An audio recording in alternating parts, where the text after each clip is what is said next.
Señoras, señores, los psicólogos no sirven para nada. Ya está con nosotros nuestro querido amigo Álvaro El Curi. Buen día, bienvenido, Alvarito. Buen día. Me gusta ese recibimiento así. Te pido disculpas porque tuvimos que alargarlo un poquito porque teníamos problemas en la salida del canal YouTube que ya están solucionadas. Así que, dice Omar, se borró todos los mensajes. En efecto, es así, ¿verdad, Diego? Al iniciar como una nueva transmisión, los mensajes quedan como en la transmisión anterior. Pero no es algo que podamos corregir nosotros y por lo tanto, por supuesto, no es algo que nosotros que a nosotros nos guste, pero no creo que hay que suponer miradas conspirativas en cuanto a este asunto. Así funciona. Así que no tengan miedo. Miedo, sí. Bueno, el tema de hoy, el miedo. Hemos hablado muchas veces del miedo. Hay un montón de gente con miedo, Alejandro, en los consultorios. No siempre los psicólogos que no servimos para nada ayudamos con el miedo. A veces los psicólogos van más allá, buscan orígenes remotos, explicaciones, pero el miedo es una señal, es una emoción del organismo, absolutamente saludable, absolutamente esperable. Es como respirar, tener miedo. Nacemos con miedo. La primera emoción que sentimos cuando empezamos a sentir que el mundo paradisíaco en el cual vivimos en la panza de mamá se termina y nos empiezan a empujar para afuera, es miedo. Todos nacemos con miedo. ¿Qué pasa con el entrenamiento del miedo? ¿Se entrena el miedo? El entrenamiento del miedo, consciente o inconscientemente, en general es no sientas miedo. Bueno, ya arrancamos mal. No podemos no sentir miedo. Claro. La emoción que está instalada, que es como una alarma, que hay que regular. Recordemos, viste que la mayoría de las alarmas se disparan por cualquier cosa. Escuchamos alarmas de un auto, alarmas de una casa. Casi siempre decimos, te va a andar mal.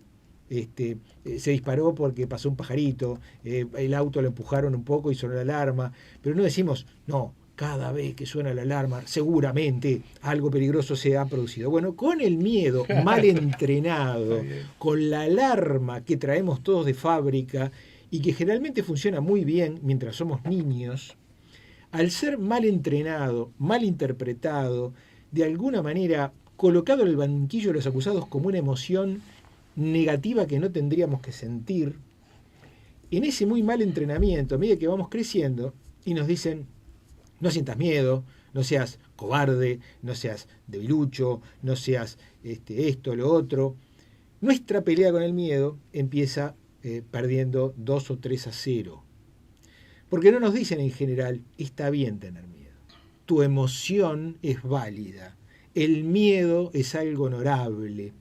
Yo ponía como dibujito uno de los personajes de Intensamente como ilustración de la columna, que es un tipo flaquito con los ojos saltones de color violeta, muy poco digno, muy poco modelo identificatorio. El miedo no es honorable. La persona que tiene miedo no se mira al espejo con orgullo. Dice, yo soy un debilucho, yo soy un cobarde, yo soy un tarado, yo soy alguien que no afronta las cosas.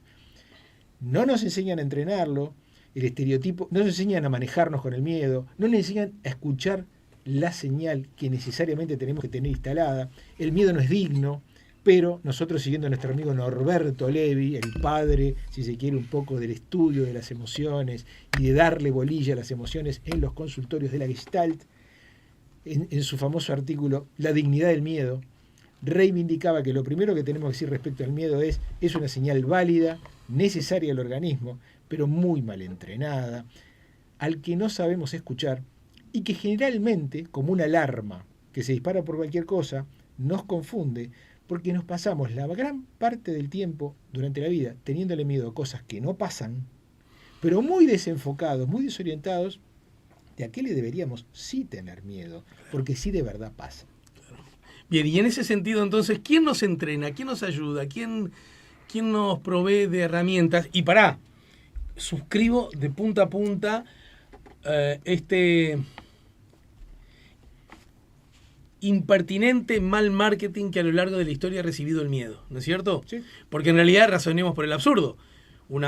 No quisiéramos vivir no quisiéramos convivir, no quisiéramos ser una persona que no siente miedo a nada, ¿verdad? Sería muy difícil la vida con alguien que no siente miedo al cruzar la calle, al conducir, al cocinar, no sé, ¿estamos de acuerdo en eso? Pero es una propuesta. Me estoy acordando, Daredevil, un superhéroe de la Marvel, el hombre sin miedo, ¿no? Un personaje de los años, yo qué sé, 50. Sí, sí. El hombre sin miedo, un superhéroe. Pero no, pará, yo estoy diciendo que eso no está bien. ¿Vos qué me estás diciendo? Yo lo que estoy diciendo es que el estereotipo está profundamente instalado. El que no tiene miedo es un crack, es un superhéroe, es valiente. Acabo de decir que es impertinente eso. No me doy cuenta si... Estoy confirmando lo que vos decís en el sentido de que nos proponen como un modelo identificatorio el hombre sin miedo, el hombre que no tiene miedo, pues es un loco, un chiflado, un mal de la cabeza, pero el hombre que siente miedo es algo censurable, algo vergonzoso, algo que habría que esconder. Un hombre con miedo Sí. Es un perdedor, es un debilucho, es alguien estigmatizado. Y en ese contexto, llevémoslo como lo hacemos cada tanto, al otro extremo. Tampoco, por lo de la alarma que suena cada rato, ¿te acordás? Ahora ya no se escuchan tanto, pero hubo un tiempo que las alarmas de todos los automóviles sonaban. Todo el tiempo. Conclusión, nadie le daba bolilla. Claro. A lo sumo te enojabas con el dueño del auto. Claro. Pero nunca generaba empatía. Ay, pobre hombre, le deben estar robando. Sí, no ¿verdad? es nada. Es más, ojalá se lo roben, porque ya me tiene podrido con la alarma. Es totalmente. todo lo contrario de lo que se busca. ¿Estamos de acuerdo? Sí. Supongamos que andamos por la vida con la alarma demasiado sensible, claro, y que todo hecho, toda persona, toda conducta nos genera miedo. Así tampoco podríamos vivir, ¿verdad? Claro. Bueno, en general lo que decimos desde los consultorios es que los miedos que vemos, los miedos que nos transmiten, son alarmas que suenan sin sentido, nadie está robando nada y la alarma se dispara. Ejemplos, testimonios. Yo sigo yendo a la Rambla de tapabocas, ¿viste? Sí. Por las dudas, dice Josefina, de 65 años, que no supera la pandemia. Cuanto mejor me trata mi novio, más pienso que me engaña. Entonces voy y lo engaño primero, dice Mari Carmen, de 22 años, que no supera su persecuta por una anterior infidelidad. Me estreso manejando todo el tiempo, pienso que me van a chocar, dice Miguel, de 38 años, chofer de Uber. El auto es su único bien, porque eres un inmigrante, lo único que hizo sí, con los ahorros comprar ese autito. Escucho los latidos de mi corazón y cuando hay una alteración o algo, ya pienso que tengo un infarto. Dice Juan, que tiene 50 años, es un pseudo paciente cardíaco que se hace todos los chequeos de probar y no tiene nada. Último testimonio. Mamá vivió terrorizada por el noticiero. En los 60 creía que iba a morir en un holocausto nuclear.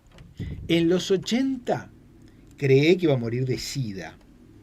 En el 2002 creí que le iban a matar a la salida de un cajero. Ahora con la pandemia creyó tener el bicho como 20 veces. 20 veces le hicimos, los análisis y siempre le dio negativo. Y se murió el mes pasado con 99 años de indigestión. Dice Alberto, que tiene 71 y es el hijo de esta miedosa mamá, siempre con la alarma sonando en el lugar equivocado. Quiero aclarar que me río porque me estoy riendo del humor de Álvaro Escuri, el que durante tanto tiempo disfrutamos de la revista, y eso bien la firma, es decir, llevarlo al lado del grotesco, es decir, la persona que creía que toda la vida se iba... Bueno, yo tengo... Alejandro, querido, esto no es real. Esto es un mix de cosas que escucho en el consultorio. Sí, pero lo que escucho en el consultorio está más zarpado que esto. Todavía. No lo puedo transmitir tal cual fidedigno. Yo tengo un familiar cercano, no voy a dar más datos por obvias razones, que al que conozco hace, bueno, familiar de siempre, y que yo siempre escuché que estaba enferma y que se iba a morir. Ahí está. Todavía no ocurrió. No. Van muriendo alrededor los parientes van muriendo, los van matando a los otros. Sí. Un amigo mío, terapeuta, que no voy a revelar tampoco quién fue, me dijo, vos fijate las personas que más se quejan, las que lloran todo el tiempo, esas que exhiben una sensibilidad y una fragilidad, que lloran porque cambió el clima, que lloran por las injusticias del mundo, que siempre están diciendo pobrecito esto, pobrecito lo otro, que siempre tiene una enfermedad, que todo es terrible. Pues fíjate la salud física que tienen. Mientras te cuentan toda esa serie de bajones y de problemas y de cosas que las hacen llorar y las hacen sentir tan mal. Todos tenemos pacientes así. Generalmente, esto me lo recordaba mi amigo, yo decía, sí, yo también lo veo en el consultorio, son fuertísimos las personas así. Son recontrafuertes, pero yo me pongo así de mal un día, yo creo que me enfermo.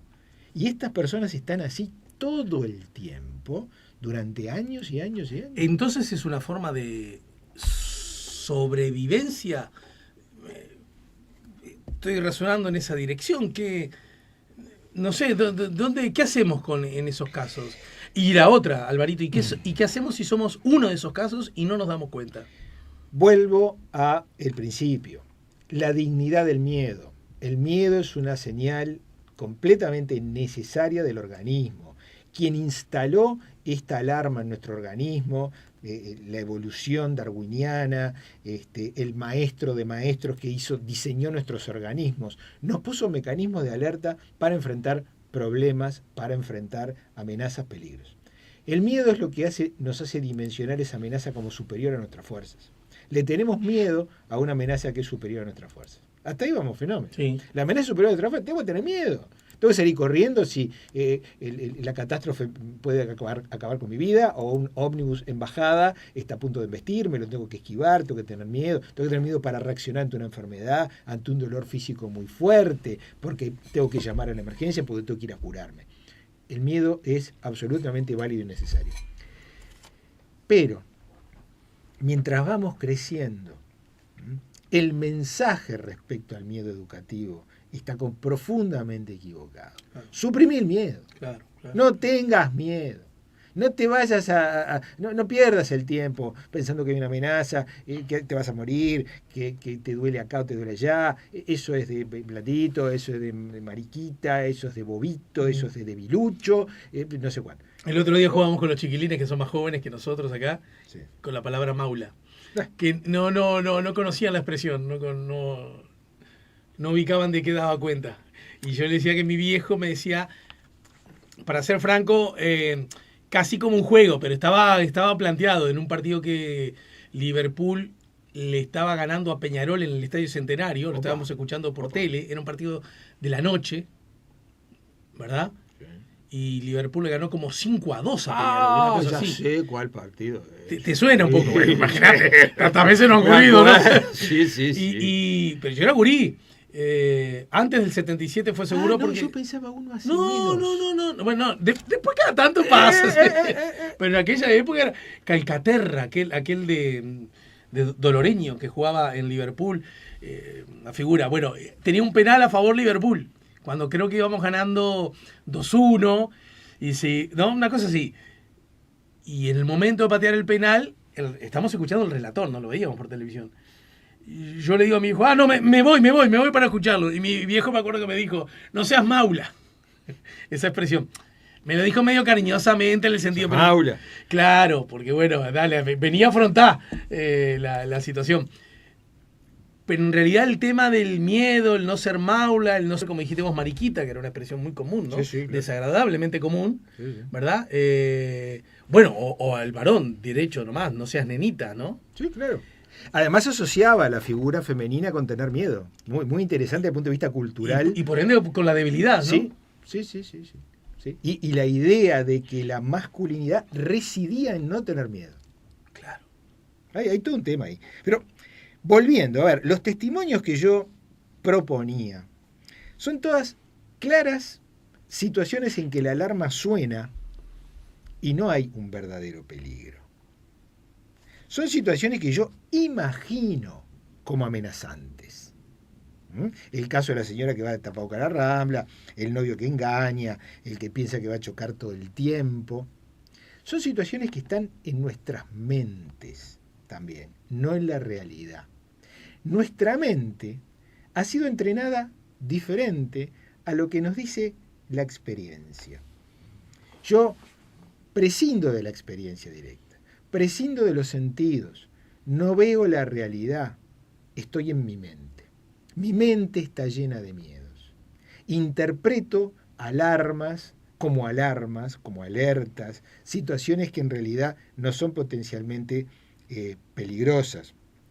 Todo el tiempo voy pensando que voy a chocar. ¿Cómo se puede manejar así?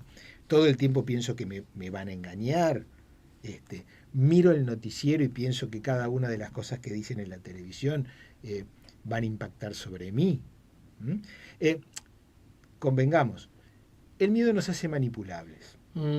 Los miedos nos hacen acomodarnos en la vida familiar. Un niño que tiene miedo, de repente obedece más fácilmente. Un grupo o una situación, una sociedad, el miedo nos hace ser obedientes, no cuestionar el poder, no cuestionar la autoridad. Ofreciéndonos seguridad o relatos manipuladores respecto a la solución de nuestros problemas que eventualmente nos dan miedo, pueden manipularnos, pueden conseguir nuestra adhesión, pueden conseguir nuestro voto. Vótennos a nosotros, porque aquellos son peligrosos o van a hacer cualquier desastre si llegan al gobierno, si llegan al poder.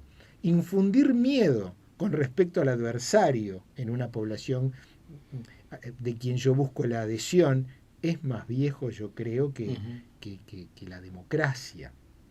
¿Por qué? A ver, ya los gobernantes en las primeras civilizaciones, como las egipcias, como las mayas, la peruana, infundían el miedo a Dios, a alguna catástrofe natural, al rayo, al trueno, a las lluvias, y proponían un discurso en que si los dioses estaban a favor nuestro, porque ustedes son obedientes a la representante de Dios en la tierra, que, o casualidad, era el gobernante de turno, si te portas bien, bueno, Dios no te va a matar de un rayo, no te va a hacer ahogar en una inundación. O sea, esto es tan viejo como la raza humana. Mira, el miedo nos hace dependientes de aquellos que nos tranquilizan con sus discursos, sus mensajes o alguna cosa que hacen por nosotros.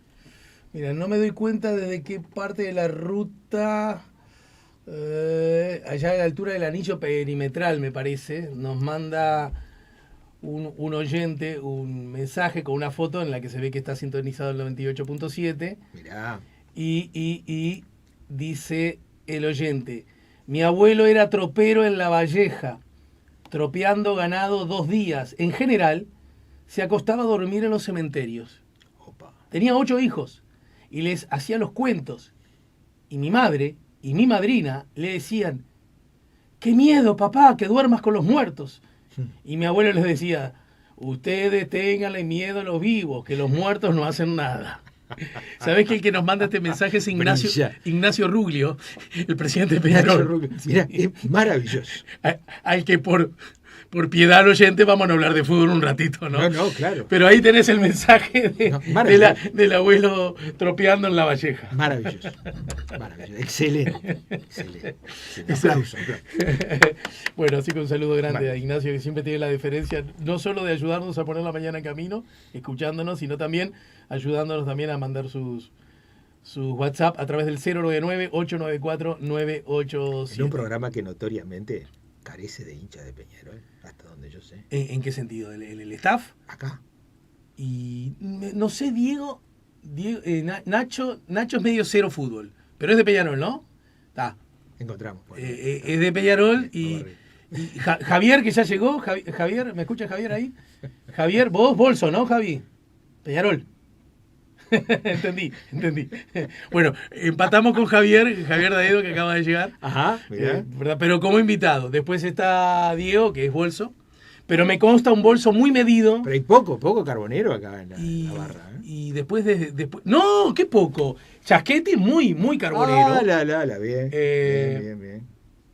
Después. Muy carbonero. No, y después. Que los defensoristas. Mucho defensor. Tengo mucho defensor. Mucha capa. Perfil de este programa. Mucha pequeña burguesía. El perfil de este programa. Poca clase obrera. Vamos a decirlo. Bueno, Liverpool el conductor y Juan Raúl de Nacional, vos de A ver, Juan Raúl es de Nacional, le interesa poco el fútbol, pero es de Nacional. Vos, Marcia Collazo, no sé, no tengo idea, Marcita. No tengo idea. Carmen Galuso tampoco tengo idea. Anabela Balduvino, me parece que están como un poco alejaditas del fútbol. Sí. No tenemos Daniel Buquet, gran defensorista. Favor, Pedro Crivari, defensor. gran defensorista. Claro. Sí. Mucho hincha. No tenemos por qué temer los desórdenes y las bengalas. Me acuerdo, yo lo sigo teniendo, Luis Francini Valle, un querido amigo. Luis Francini, el compañero mío de liceo. Hace años que no lo veo a Luis, Mirá. pero somos muy amigos. Él, imagínate, me decía, mira, yo me llamo Francini Valle, imagínate. ¿De qué cuadro voy a hacer? Colorado y defensor, no puedo hacer otra cosa. Bueno, ya ha pasado. Bueno, mira vos, miedo. Bueno, en el fútbol, ¿no? Cuánto miedo al otro también, ¿no? Sí, señor. Bueno, el discurso que alienta el miedo y el discurso que te dice yo te protejo de los miedos que vos tengas, casi te diría está en la base de buena parte de los discursos políticos, de los discursos del poder. Desde un papá, una mamá que no salgas a la calle, no hagas tal cosa porque te va a pasar algo malo, pasando por todas las variantes y por todas las variaciones de que la amenaza es más o menos adecuada, hasta no sientas miedo en absoluto, no seas tarado, no seas malo. Claro, sí. Malos entrenamientos con respecto al miedo. ¿Qué sería devolver al miedo el lugar que tiene que estar? El mensaje es este, lo que hay que decir es esto. Hay siempre que tratar de evaluar si la amenaza ante la cual estamos teniendo miedo es superior a nuestras fuerzas. Generalmente en el mundo civilizado, en la cultura en la que estamos, en el consultorio, en el ámbito de la salud, los miedos tienden a ser más imaginarios, tienden a ser más cuestiones fantasiosas, cosas que no chequeamos si la amenaza es tan superior, fantasías, cosas del pasado, restos, reminiscencias de cuestiones no resueltas en la niñez, que reacciones ante amenazas reales y concretas. Ese debería ser nuestro reentrenamiento, nuestra propuesta terapéutica ante la andanada, la profusa avalancha de temores que vemos en el consultorio, que muchas veces son confundidas con patologías que se tratan de otra manera. Por ejemplo, la depresión. Una persona con miedo puede ser muy fácilmente confundida con un depresivo o con un trastorno de ansiedad, con un trastorno de angustia, lo cual también es más fácilmente medicable. Entonces, tenés ansiedad, tenés angustia, te doy una medicación, tenés una depresión, te doy una medicación. O tenés insomnio, te doy otra medicación. Cuando de repente lo que está pasando es hay un temor, un miedo mal enfocado, que necesita verse con otra luz y ver cómo realmente percibir una realidad que creemos potencialmente amenazante, pero frecuentemente no lo es.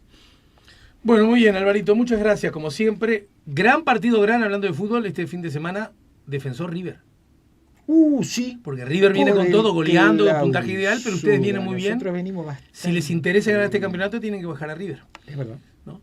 Y bueno. Si nos interesa ganar el campeonato, mirá cómo estamos. No, es que tienen chance. En el clausura vienen bien. Sí.